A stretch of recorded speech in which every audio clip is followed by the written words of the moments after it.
I want you to pay attention to this clip, Tarnished, and tell me if you see something you find weird.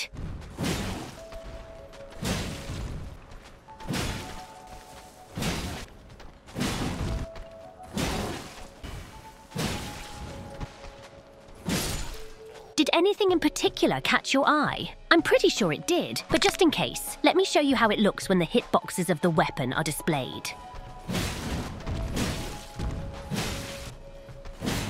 Wait, go back, and stop right there. Enhance it. You see this? This thing is the hitbox of the Serpent Hunter's R1 attack, and they are the reason why this omen gets hit by what appears to be thin air. By taking a look at this spaghetti monstrosity, one has to wonder what the hell happened here. What the hell is even that? Was Reddit always right by saying that the hitboxes of the Elden Ring weapons are complete bullshit? Nah. As if Reddit would ever be right about anything. Allow me to explain what's going on here. But first, it's time for the mystery thingy. You know, your favourite segment of each video. Right? The mystery thingy of our last video was the jar cannon, forgotten and replaced by great bows, but big congrats to the little cannonballs who answered correctly. Here's the mystery thingy for the next video. Try to guess which weapon is it before the video ends. Now, back to the Hatbox video. It's a hitbox video, Roderika. This is the hitbox of the Serpent Hunter R1 attack. Pretty normal, right? If any enemy is standing where the hitbox spawns, they will receive the damage and hit stun of the weapon. Simple enough, right? But watch what happens next.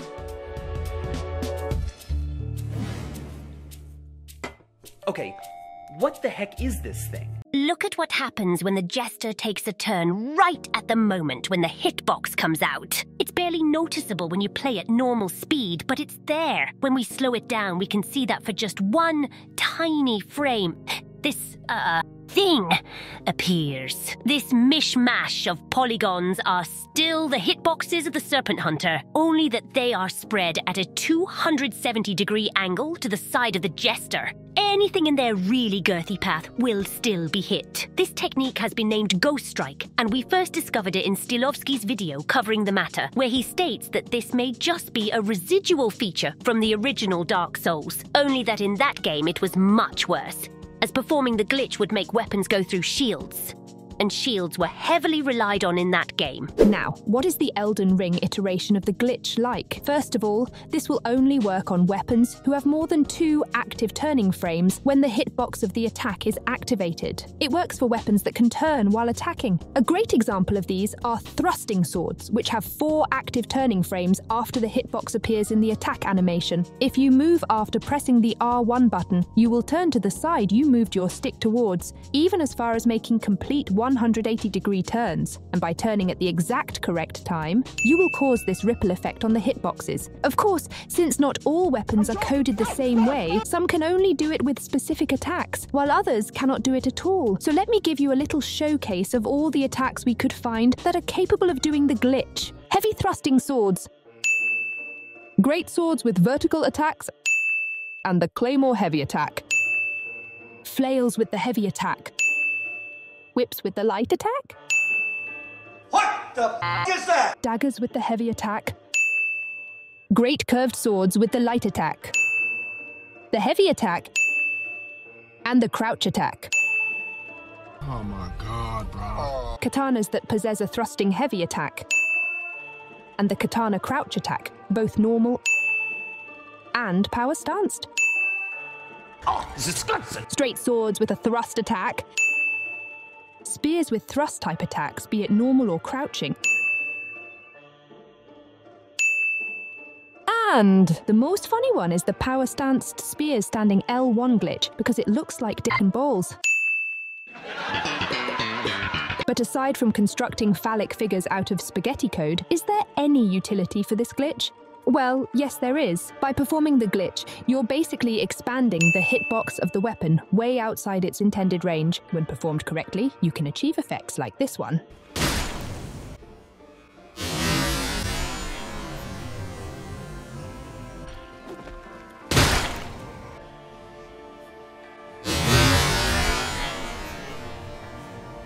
In PvE, a lot of useful situations can be covered with it, especially with thrusting weapons such as great spears. It may not be tremendously impactful, but it can save you in a pickle. And in PvP, while the effects are not insanely game-changing, they can still be quite interesting. First of all, the expanded hitbox will add extra range to some attacks, making them incredibly strange to play around.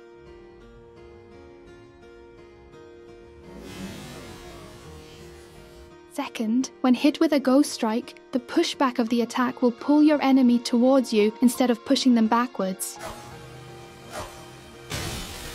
which can lead to strange situations when playing against power stance great spears. Oh, here we go. Lamao. Of course, this is considering that you're playing at a latency that allows you to actually perform mind games and roll catches. Because if you're not, your enemy can still just spam roll and get out of the weird hitbox scot-free. We've also been told that performing a ghost strike can prevent you from getting parried. We tried testing that theory, to no success though. We don't know if it was because it didn't work, or because the glitch wasn't performed correctly. For us, the weapon you should use to start practicing this glitch is the lance, or any great spear of your liking, and the Serpent Hunter may be an even better option for it due to its amazing crouch R1 attack. But the timing to perform the glitch with the Great Spear's light attack is very generous. It has good hyper armor when used with two hands or one-handed in the left hand, so it's good for trading, and you'll trade with everything inside the massive range of the glitched hitbox. Thrusting swords can be used too, but they are more useful in 1 versus 1 scenarios, as the timing to perform the glitch is a bit more strict than with great spears. Other options may have more interesting glitched hitboxes, like heavy thrusting swords or power-stanced spears, yet still we think the lance is the most solid option to start with, due to how consistent it is to pull off the glitch. But after doing extensive testing in PvP invasion scenarios, we did realise that while the potential for this glitch is very high, it's quite tricky to make the hitbox appear where you want. So, is it an outstanding glitch? Well, not really. But with time, more things will get discovered about this. For now, have fun doing weird plays with the many different weapons that can perform this trick. Balls. And speaking of tricks, did you know that the fire giant made Redditors mold like crazy back in the day for some reason? How the schnapple doodle do I beat the fire giant? I hate this ginger mother caresser so much. And that it can also be cheesed in the silliest way you can imagine? Click on the on-screen video to find out how Little Frying Pan